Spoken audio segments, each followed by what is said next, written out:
dans le prochain épisode de Ici tout commence. Tandis que Louis pense que sa mère veut voler son héritage, Emmanuel et Théo s'opposent au sujet de Martha. En parallèle, Hortense fixe ses règles avec Hugues.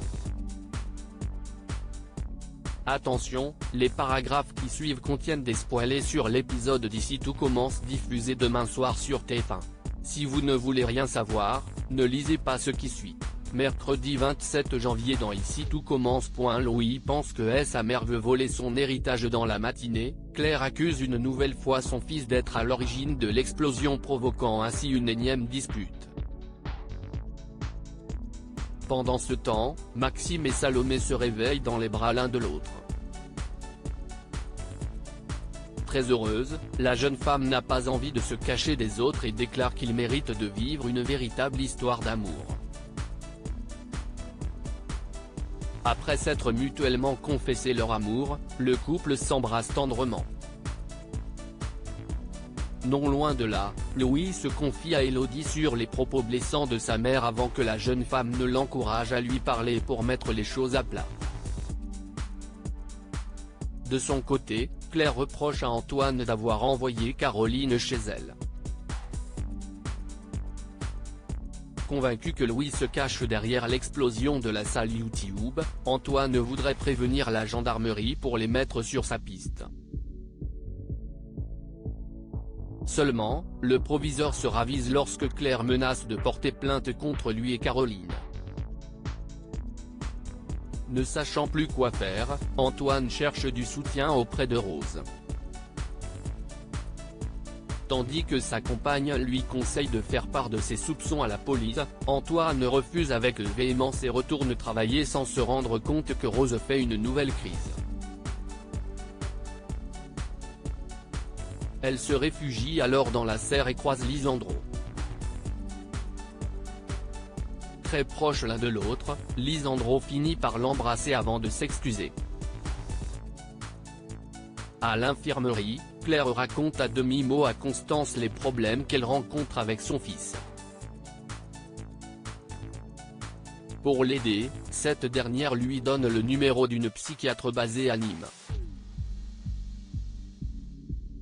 En fin de journée, Louis a préparé le dîner pour sa mère afin qu'ils puissent discuter au calme.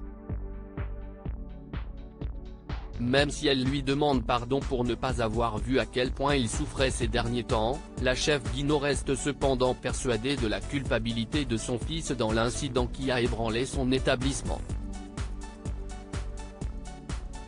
Au moment où elle lui donne les coordonnées de la psychiatre, Louis accuse sa mère de vouloir le faire passer pour un fou afin de lui voler son héritage. Emmanuel et Théo s'opposent au sujet de Martha. Bien qu'elle souffre encore de vertige, Martha veut reprendre les cours pour rattraper son retard. Tandis que Théo n'arrive pas à s'enlever de la tête que son père a embrassé sa petite amie, Martha voudrait retrouver sa vie d'avant et mettre toute cette histoire derrière elle. Plus tard, le jeune homme croise son père dans le parc et révèle être au courant de ce qu'il s'est passé entre lui et Martha. De son côté, Tessier assume mais indique toutefois qu'il regrette son geste. Comme Théo est certain qu'il en pince pour Martha, Tessier le rabaisse une fois de plus. En cours de pâtisserie, Martha est prise d'un nouveau vertige. Emmanuel essaie de prendre soin d'elle mais Théo l'en empêche puis l'accompagne prendre l'air. Hortense fixe ses règles avec Hugues. Hortense reçoit un message d'Hugues qui l'invite à boire un café dans la journée. Alors qu'elle a peur qu'il veuille coucher avec elle, Elliot lui conseille de fixer ses propres règles. Au doubla, l'étudiante explique à Hugues qu'elle accepte de passer du temps avec lui mais qu'elle exclut tout contact physique. Appréciant sa spontanéité, il lui remet une enveloppe remplie d'argent pour sceller leur accord. Heureuse, la jeune femme rejoint Elliot et Célia pour leur annoncer qu'elle a officiellement un sugar daddy. En comprenant ce qu'il se passe, Célia s'emporte et lance qu'il s'agit de prostitution. Seulement, Hortense s'en moque et estime qu'elle n'a pas de conseils à recevoir d'une fille qui est sortie avec son demi-frère.